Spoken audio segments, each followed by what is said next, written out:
बिस्मिल्लाहिर्रहमानिर्रहीम अस्सलाम वालेकुम। कैसे हैं आप सब? उम्मीद करती हूँ खैर आफियत से होंगे। मैं हूँ इकरा और आज हम सॉल्व करेंगे exercise number 9.4 question number 9 to onward. Question number 9 है हमारे पास, solid A and the solid B are mathematically similar. यहाँ पे हमारे पास दो गिवन सॉलिड्स हैं और उनके नाम भी इन्होंने बता दिए हैं, ए और बी है। ठीक है, the volume of the solid A is 32 cubic centimetre. तो ए वाले का जो वॉल्यूम है वो इन्होंने बता दिया है 32 क्यूबिक सेंटीमीटर है, इसको हम V1 बोल देंगे। The volume of the solid B is 108 cubic centimetre. तो जो दूसरा वाला वॉल्यूम सॉलिड है उसका नाम बी है और उसका वॉल्यूम इन्होंने बता दिया है 108। ठीक है, तो इसको हम V2 बोल देंगे। Height of the solid A is 10 centimetre. अब एक जो पहला वाला सॉलिड था उसकी हाइट इन्होंने बताई है, तो इसको हम क्या बोलेंगे L1। ठीक है, और दूसरे वाले की हमने हाइट कैलकुलेट करनी है। तो हमें पता है कि वॉल्यूम का फार्मूला हमारे पास मौजूद है, V1/V2 is equal to L1/L2 का होल क्यूब। ठीक है, तो उसमें से हमें वॉल्यूम V1 भी पता है, V2 भी पता है, L1 भी पता है, हमने सिंपल L2 कैलकुलेट करनी है। ये हमारे पास गिवन डाटा है, V1 V2 L1 and L2 हमने कैलकुलेट करना है। फॉर्मूला लिख लेते हैं। सबसे पहले V1/V2 is equal to L1/L2 का आपके पास क्या आएगा, होल क्यूब आ जाएगा। ठीक है, वैल्यूज रिप्लेस कर लेते हैं। V1 की वैल्यू है हमारे पास 32 क्यूबिक सेंटीमीटर एंड V2 की वैल्यू है 108 क्यूबिक सेंटीमीटर। L1 की वैल्यू हमारे पास क्या है, 10 सेंटीमीटर, और L2 की वैल्यू हमने कैलकुलेट करनी है। ठीक है, और ये देखें ये इसकी पावर 3 आएगी। ठीक है, क्योंकि ये हमारे पास इसका होल क्यूब है। अब यहाँ से इनकी अगर कटिंग होती है तो हम कटिंग कर लेंगे, या फिर हमने सिंपल इसका क्यूब ले लेना है। ठीक है, 10 का क्यूब हमारे पास 1000 आ जाता है। ठीक है, 1000 क्यूबिक सेंटीमीटर आ जाएगा, और नीचे L2 है तो L2 का भी क्यूब आ जाएगा। यहाँ पे हमारे पास 32 डिवाइडेड बाय 108 है। ठीक है, यूनिट जो होगा वो हमारा यूनिट के साथ कैंसिल हो जाएगा। अब यहाँ पे हमने वैल्यू कैलकुलेट करनी है L2 की, तो इसको क्रॉस मल्टीप्लाई कर लेते हैं। L2 जो है वो इसको हम इधर ले आएंगे और इसका क्यूब आ जाएगा। इसके साथ 32 मल्टीप्लाई हो रहा है, इक्वल टू 1000 मल्टीप्लाइड बाय 108। अब ये 32 मल्टीप्लाई हो रहा है, जब इसको इक्वल की दूसरी साइड शिफ्ट करेंगे तो ये डिवाइड हो जाएगा। L2 क्यूब का आंसर क्या आ जाएगा, 1000 मल्टीप्लाइड बाय 108 डिवाइडेड बाय 32। इसको आप सॉल्व कर लें, मल्टीप्लाई करें, डिवाइड करें, तो आपके पास आंसर आएगा 3375। ठीक है, लेकिन ये वैल्यू देखें, ये आप L2 का क्यूब है, हमें सिर्फ L2 चाहिए, हमें इसका क्यूब ख़त्म करना है। तो क्यूब ख़त्म करने के लिए आप इसके ऊपर क्यूब रूट ले लें। ठीक है, सिंपल कैलकुलेटर से आप इसका क्यूब रूट ले लेंगे, तो L2 का ये जब 3375 का क्यूब रूट लेंगी तो आपके पास आंसर आ जाएगा 15। और 15 का यूनिट भी हम साथ लिख लेते हैं। L2 लेंथ है ना, तो हमारे पास लेंथ का यूनिट क्वेश्चन में जो गिवन था वो सेंटीमीटर था, तो इसलिए यहाँ पे हमारे पास L2 की भी जो वैल्यू आएगी वो 15 सेंटीमीटर में आ जाएगी। नेक्स्ट हमारे पास है क्वेश्चन नंबर 10। क्वेश्चन नंबर 10 में है P and Q are the two similar solids. अब यहाँ पे हमारे पास ना दो सॉलिड्स गिवन है, एक पहले वाले का नाम क्या है P और दूसरे वाले का है Q। Solid P has a surface area and the volume 108 cube square centimetre and 135 cubic centimetre. तो ये देखें, जो पहला वाला सॉलिड है P, ठीक है, इसका वॉल्यूम भी इन्होंने बता दिया है और सरफेस एरिया भी बता दिया। तो ये देखें, ये रिस्पेक्टिवली, ये पहले वाला जो है सरफेस एरिया का नाम पहले है ना, तो ये पहले वाली जो वैल्यू है ये सरफेस एरिया की है, और दूसरे नंबर पे ये जो वैल्यू है ये आपके पास इसके वॉल्यूम की है। ठीक है, तो अब देखिए हमारे पास दो सॉलिड्स हैं, एक P है और एक Q है। तो इस P वाले के जो वैल्यूज़ हैं ना, इनको हम 1 से रिप्रेजेंट करते हैं। मीन्स कि इसका जो एरिया है, सरफेस एरिया, इसको हम A1 बोल देंगे, और इसका जो वॉल्यूम है हम इसको V1 बोल देंगे। ठीक है, उसके बाद देखें, find the volume of the solid Q if the Q has the surface area 300 square centimetre. अब ये Q वाला जो था उसका सरफेस एरिया उन्होंने बता दिया है और उसका वॉल्यूम हमने कैलकुलेट करना है। ठीक है, तो Q वाले जो सॉलिड है उसकी वैल्यूज़ को हम 2 के साथ रिप्रेजेंट करेंगे, तो ये हमारे पास क्या हो जाएगा, सरफेस एरिया A2। ठीक है, इसका क्या मतलब हुआ, हमें A1 पता है, V1 पता है, A2 हमें पता है, और V2 हमने कैलकुलेट करना है।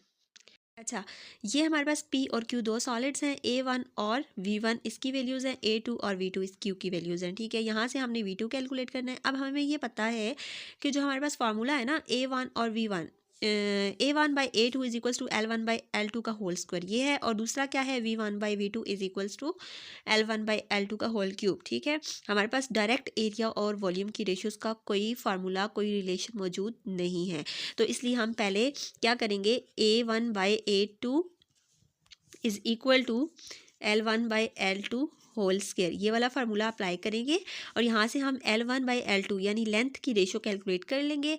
फिर ये वाली लेंथ की रेशो जो हम कैलकुलेट करेंगे ना, उसको वॉल्यूम वाले फार्मूला में अप्लाई करके हमने वॉल्यूम कैलकुलेट कर लेना है, ठीक है। तो यहाँ पे देखें L1/L2 हमने कैलकुलेट करना है, तो एरिया जो है वो दोनों सॉलिड्स का हमें गिवन है। A1 हमारे पास है 108 स्क्वायर सेंटीमीटर और A2 है 300 square centimetre is equals to L1/L2 whole square, ठीक है। अब यहाँ पे हम इसकी कटिंग कर लेते हैं, सेंटीमीटर सेंटीमीटर से कैंसिल हो जाएगा। अब 108/300 है, तो हम 3 के टेबल से अगर कटिंग करें तो यहाँ पे देखें 100 आ जाएगा और यहाँ पे आपके पास आ जाएगा 36, ठीक है। 3 के टेबल से कटिंग करेंगे तो ये बनेगा 36/100 इज इक्वल टू L1/L2 का होल स्क्वायर, ठीक है। अब हमने ये स्क्वायर खत्म करना है, तो क्या करेंगे, taking square root on both sides, यहाँ पे स्क्वायर रूट ले लेंगे। अब 36 का जो स्क्वायर रूट होता है वो 6 होता है और 100 का हमारे पास 10 होता है, ये आ जाएगा इज इक्वल टू, ये हमारा जो स्क्वायर है स्क्वायर रूट के साथ कैंसिल हो जाएगा और आ जाएगा L1/L2 मीन्स की लेंथ की रेशो आ गया है। अगेन इसकी कटिंग कर लेते हैं, 2 3s एंड 2 5s, तो L1/L2 हमारे पास क्या आ गया है, 3/5, राइट। अब ये हमारा आंसर नहीं है, हमने तो V2 कैलकुलेट करना है, ठीक है। तो अगेन हम वो फार्मूला अप्लाई कर लेते हैं, V1/V2 is equal to L1/L2 का होल क्यूब, ठीक है। अच्छा, अब V1 की वैल्यू हमारे पास क्या है, 135 क्यूबिक सेंटीमीटर, ये हमें क्वेश्चन में गिवन है। V2 की हमने कैलकुलेट करनी है और ये देखें L1/L2 अभी हमने कैलकुलेट किया ना 3/5, तो मैं यहाँ पे रिप्लेस कर दूंगी इसकी जगह पे 3/5 और यहाँ पे इसका होल क्यूब आ गया है, ठीक है। अब होल क्यूब कैलकुलेट कर लेते हैं। 3 का क्यूब हमारे पास क्या होगा, 3 मल्टीप्लाइड बाई 3 मल्टीप्लाइड बाई 3 27 और 5 का क्या हो जाएगा 125, ठीक है। ये चीज़ें आप कैलकुलेटर से भी सॉल्व कर सकते हैं और ये आपके पास क्यूब आ जाएगा और डिवाइडेड बाय V2, राइट। अब हमने V2 की वैल्यू कैलकुलेट करनी है, तो इसको इधर ले जाएंगे मल्टीप्लाई करने के लिए, क्रॉस मल्टीप्लाई कर लेंगे और ये आपके पास आ जाएगा 27 multiplied by V2 is equal to 135 multiplied by 125, right. अब V2 की वैल्यू कैलकुलेट करनी है, 135 मल्टीप्लाइड बाय 125 डिवाइडेड बाय 27, ठीक है। 27 इधर मल्टीप्लाई हो रहा था, जब इक्वल की दूसरी साइड शिफ्ट करेंगे तो ये इधर आके डिवाइड हो जाएगा। जब आप इसको सॉल्व करेंगे 135 मल्टीप्लाइड बाय 125 डिवाइडेड बाय 27, तो आपके पास आंसर क्या आ जाएगा 625, ठीक है। और इसका यूनिट क्या आ जाएगा आपके पास, क्यूबिक सेंटीमीटर, क्योंकि वॉल्यूम का यूनिट क्या होता है, क्यूबिक में होता है, क्यूबिक सेंटीमीटर। नेक्स्ट है हमारे पास क्वेश्चन नंबर 11। यहाँ पे क्या कह रहे हैं कि X and Y are the 2 similar cylinders such that, अच्छा ये 2 सिलेंडर्स हैं, ठीक है, X एंड Y। तो X की जो वैल्यूज़ होंगी हम उनको 1 से रिप्रेजेंट कर लेंगे, ठीक है, और यानी इसका जो एरिया होगा उसको A1 बोल देंगे, Y के एरिया को A2 बोल देंगे, ठीक है। इसी तरह से लेंथ भी L1 L2। करना क्या है, base area of the X ratio base area of the Y, ठीक है। सिलेंडर का जो बेस एरिया है वो इन्होंने हमें दे दिया है, तो 16 किसका है बेस एरिया, एक्स का, और 25 बेस एरिया है वाई का। तो हम इसको बोल देंगे ये हमारा क्या है A1 और ये हो जाएगा A2, ठीक है। अब करना फाइंड क्या करना है हमने, क्वेश्चन इसके फर्स्ट पार्ट में देख लें, ratio of the Heights of both cylinders, तो दोनों सिलेंडर्स की हाइट की रेशियो हमने कैलकुलेट करनी है, ठीक है। अभी हम इतना सॉल्व कर लें, फिर हम नेक्स्ट वाले पार्ट्स पढ़ेंगे, ठीक है। हमें A1 और A2 गिवन है और इसकी हाइट हमारे पास कोई लेंथ ही होती है ना, ठीक है, तो उसको हम L1 L2 बोल सकते हैं और इसकी रेशियो हमने कैलकुलेट करनी है जी। Base area of the X ratio base area of Y equal to 16 ratio 25 हमें गिवन है, तो हमने इसको A1 बोल दिया, इसको A2 बोल दिया, ठीक है। और रेशियो जो है हाइट की वो हमने कैलकुलेट करनी है, H1/H2 भी लिख सकते हैं और इसको आप L1/L2 भी लिख सकते हैं, ठीक है, क्योंकि ये हमारे पास एक लेंथ ही है। फार्मूला हमारे पास सेम रहेगा, एरिया अब इन्वॉल्व है ना, तो एरिया का फार्मूला अप्लाई कर लेते हैं, A1/A2 is equal to L1/L2 L2 का होल स्क्वायर, ठीक है। ये हमने फार्मूला अप्लाई कर लिया। अब A1 की वैल्यू हमारे पास मौजूद है 16, A2 की वैल्यू है 25 इज इक्वल टू L1 और L2 में से हमें कुछ भी नहीं गिवन, इनकी रेशियो हमने निकालनी है खुद, ठीक है। तो इनकी रेशियो निकालने के लिए ये देखें, ये स्केयर हमने ख़त्म करना है। तो स्केयर ख़त्म करने के लिए क्या करते हैं, स्केयर रूट अप्लाई करते हैं, taking square root on both sides. तो आप अप्लाई कर दें, यहाँ पे भी स्केयर रूट और इस साइड पे भी स्केयर रूट, ठीक है। ये L1 और ये L2, और जब स्केयर रूट अप्लाई करेंगे तो ये स्केयर किधर जाएगा, कैंसिल हो जाएगा। और 16 आप 16 का स्केयर रूट लेंगे तो आपके पास आ जाएगा 4, और 25 का स्केयर रूट लेंगे तो ये आ जाएगा 5, मीन्स के 4/5। तो L1 रेशियो L2 आपके पास क्या आ गया, 4/5। आप इसको इस फॉर्म में भी लिख सकते हैं, ठीक है। L1/L2 4:5। तो जो हमारा फर्स्ट पार्ट है यहाँ तक हो गया कंप्लीट। अच्छा जी, नेक्स्ट हमारे पास जो इसका पार्ट है वो क्या है, ratio of area of the curve surface आपने कैलकुलेट करनी है, ठीक है। यहाँ पे जो हमें दी हुई थी, कौन सी रेशियो दी हुई थी, बेस एरिया दिया हुआ था, ratio of the base area, ठीक है। और अब हमने ratio of the curve surface calculate करना है। तो आपने एक बात याद रखनी है, सिलेंडर का जो रेशो होती है कर्व सरफेस की और बेस एरिया की, इन दोनों की जो रेशो होती है वो सेम होती है, ठीक है। एरिया की बात नहीं हो रही, एरिया डिफरेंट होगा, एरिया की रेशो सेम होगी, ठीक है। कर्व सरफेस आपको पता है ना सिलेंडर का कौन सा पार्ट होता है, ये जैसे आपके पास एक सिलेंड्रिकल शेप है, ठीक है। तो ये जो है ना, ये इसका बेस एरिया है, ठीक है। ये बेस एरिया है, और ये जो दरमियान वाली जगह है ये इसका क्या है, ये कर्व्ड सरफेस होती है, ठीक है। तो अब इसकी रेशियो इन्होंने बताई हुई है, दो आपके पास सिलेंडर्स है ना, तो इन दोनों सिलेंडर्स की बेस एरिया की रेशियो बताई हुई है, और आपने कर्व्स की एरिया की रेशियो कैलकुलेट करनी है, ठीक है। तो एरिया तो डिफरेंट होगा, लेकिन आपने ये बात याद रखनी है कि ratio of the curve surface equal to the ratio of the area of the base, ठीक है। तो हमें जो एरिया ऑफ द बेस की जो रेशियो दी हुई थी वो क्या थी, 16:25। तो area of the curve surface जो है वो भी हमारे पास 16:25 आएगी, तो ये आंसर सेम रहेगा। नेक्स्ट इसके पास क्वेश्चन 11 का थर्ड पार्ट है, ratio of the volume of the cylinder. अब हमने वॉल्यूम की रेशियो कैलकुलेट करनी है। थर्ड पार्ट है हमारे पास, हमने वॉल्यूम की रेशियो निकालनी है V1/V2, ठीक है। तो उसके लिए हमारे पास फार्मूला है V1/V2 is equals to L1/L2 का होल क्यूब आ जाएगा, ठीक है। अब ये L1 L2 की हमने रेशियो यहाँ पे कैलकुलेट कर लिया 4/5, ठीक है। तो इसको यहाँ पे सिंपल हम अप्लाई कर लेंगे, V1/V2 इज इक्वल्स टू 4/5 का होल क्यूब आ जाएगा, ठीक है। अब V1/V2 इज इक्वल्स टू 4 का क्यूब कैलकुलेट कर लें, 4 मल्टीप्लाइड बाय 4 मल्टीप्लाइड बाय 4 आपके पास आ जाएगा 64, और 5 का करेंगे तो ये आ जाएगा 125, ठीक है। तो ये हमारे पास रेशियो आ गई है, इसको हम रेशियो की फॉर्म में लिख सकते हैं, V1/V2 is equals to 64 ratio 125, ठीक है। नेक्स्ट हमारे पास क्वेश्चन है, question number 12, the volume of the one right circular cone is 8 times the other one, ठीक है। क्या कह रहे हैं कि आपके पास राइट सर्कुलर कॉन्स हैं, 2 कॉन्स हैं, ठीक है। जो फर्स्ट वाली है सेकेंड वाली से 8 टाइम्स ज़्यादा है, मीन्स कि अगर एक का वॉल्यूम 1 है तो दूसरी वाली का कितना हो जाएगा, 8 हो जाएगा, ठीक है। If the radius of the larger cone is 12 centimetre, find the radius of the smaller cone, ठीक है। तो आपको एक रेडियस भी गिवन है, दूसरा रेडियस आपने कैलकुलेट करना है। तो हम सपोज कर लेते हैं कि जो हमारे पास फर्स्ट वाली कोन है वो स्मॉलर है और जो सेकंड वाली है वो लार्जर है। तो ऑब्वियसली जो स्मॉलर होगी उसका वॉल्यूम हम 1 लेंगे और जो बड़ी वाली होगी उसका वॉल्यूम हम 8 ले लेंगे, ठीक है।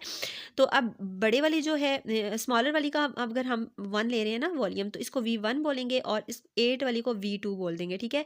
अब रेडियस की बात जब होगी तो फिर लार्जर वाले का इन्होंने रेडियस बताया हुआ है, तो अब लार्जेस्ट वाले का वॉल्यूम V2 था तो इसलिए इसका रेडियस भी R2 होगा, ठीक है।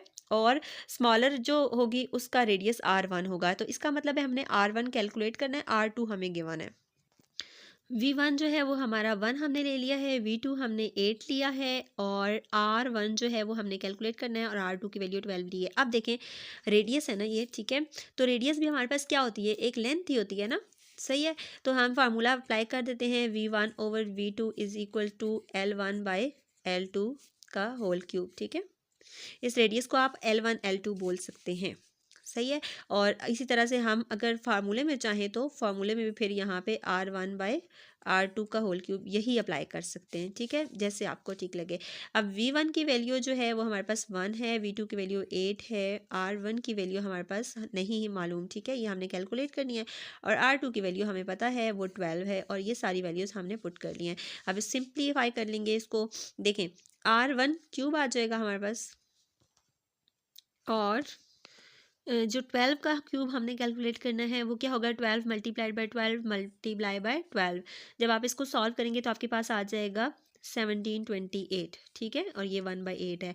अब यहाँ से हमने R1 को अकेला छोड़ना है ना, जिसकी वैल्यू कैलकुलेट करनी होती है उसको अलग से रखते हैं, तो ये वाला इधर जाके मल्टीप्लाई हो जाएगा, ये आपके पास आ जाएगा 1/8 multiplied by 1728 is equal to R1 cube, ठीक है। इसको सॉल्व करेंगे, 1728 को 8 पे डिवाइड करेंगे तो आपके पास आंसर आएगा 216, ठीक है। अब ये R1 क्यूब की वैल्यू है, हमें तो सिर्फ R1 चाहिए, तो इस क्यूब को भी ख़त्म करना है। तो क्यूब को ख़त्म करने के लिए हम क्या करेंगे, हम दोनों साइड्स पे क्यूब रूट अप्लाई कर लेंगे, ठीक है। आप ये लिख भी सकते हैं taking cube root on both sides. जब आप इसका क्यूब रूट लेंगे तो इसका आंसर आ जाएगा 6, ठीक है। 216 का क्यूब रूट क्या आ जाएगा, 6। ये आप कैलकुलेटर से सॉल्व कर सकते हैं, और अगर आप चाहें तो फैक्टराइज करके भी सॉल्व कर सकते हैं, ठीक है। ये हमारे पास R1 की वैल्यू आ गई है 6, और ये सारी वैल्यूज़ जो हैं यूनिट के साथ लिखनी होती हैं। अब जो आपको R2 गिवन था ना, उसका जो यूनिट था वो सेंटीमीटर्स में लिखा हुआ है क्वेश्चन में, सेंटीमीटर में, तो इसलिए आपने R1 के साथ भी आप सेंटीमीटर ही लगाना है, राइट। लास्ट क्वेश्चन है हमारे पास, question number 13। Masses of the two similar objects are 8 kg and 27 kg respectively. अब यहाँ मैसेज की बात हो रही है, तो जो आपका मैस होता है ना, ये भी एक तरह से वॉल्यूम में ही कंसीडर होता है, ठीक है। तो ये आपके पास 8 kg है और 27 है सेकंड वाले का। If the height of the first object is 2 metre, what is the height of the second object. अब हाइट जो है वो फर्स्ट वाले की इन्होंने बता दी है 2 मीटर, और सेकंड वाले की आपने कैलकुलेट करनी है, तो इसको आप V1 बोल देंगे, इसको V2 बोल देंगे, और जो ये गिवन है वो आपके पास H1 बोलें या L1 बोल दें, ठीक है। हाइट भी हमारे पास लेंथ ही होती है ना, तो L1 गिवन है और L2 आपने कैलकुलेट करनी है। यहाँ पे हम फॉर्मूला अप्लाई कर लेते हैं, V1/V2 is equal to L1/L2 whole cube आ जाएगा, ठीक है। अब V1 की वैल्यू हमारे पास है 8 kg, V2 की वैल्यू है 27 kg is equal to L1 की वैल्यू है 2 मीटर, और L2 हमने कैलकुलेट करना है, राइट। ये kg से कैंसिल हो जाएगा। अब देखें यहाँ पे हम क्या करेंगे, या तो यहीं पे आप क्यूब रूट भी ले सकते हैं, ठीक है। यहीं पे आप अगर क्यूब रूट लो ना, तो ये वाला जो क्यूब है ये तो आपका क्यूब रूट के साथ कैंसिल हो जाएगा, और इस साइड पे जब आप क्यूब रूट लेंगे तो 8 का क्यूब रूट आपके पास 2 आ जाएगा, और 27 का जो क्यूब रूट है वो आपका 3 आएगा, ठीक है। और इधर आपके पास सिंपल 2 मीटर बाय L2 आ गया। अब आप सिंपली L2 कैलकुलेट कर सकते हैं। L2 आपके पास इधर जाके 2 के साथ मल्टीप्लाई हो जाएगा ना, क्रॉस मल्टीप्लाई करें, ठीक है। और ये 3 2 ज़ार 6 मीटर आ जाएगा, और ये वाला 2 इधर जाके जब हमारे पास डिवाइड हो जाएगा तो L2 की वैल्यू क्या आ जाएगी, 3 मीटर, ठीक है। और अगर यहाँ पे आप डायरेक्ट क्यूब रूट नहीं लेना चाहते तो 2 का क्यूब रूट लेते हैं तो 8 आ जाएगा, ठीक है, और नीचे L2 का क्यूब आ जाएगा। फिर आप क्रॉस मल्टीप्लाई करें और लास्ट में आपको फिर क्यूब रूट लेना होगा, ठीक है। यहाँ तक स्टूडेंट्स हमारा क्वेश्चन नंबर 13 तक कंप्लीट हो गया है, और ये हमारी एक्सरसाइज भी कंप्लीट हो गई है, ठीक है। मिलते हैं नेक्स्ट वीडियो में नेक्स्ट एक्सरसाइज के नेक्स्ट क्वेश्चंस के साथ, और तब तक के लिए अपना बहुत सारा ख्याल रखिएगा, दुआओं में याद रखिएगा। अल्लाह हाफिज़।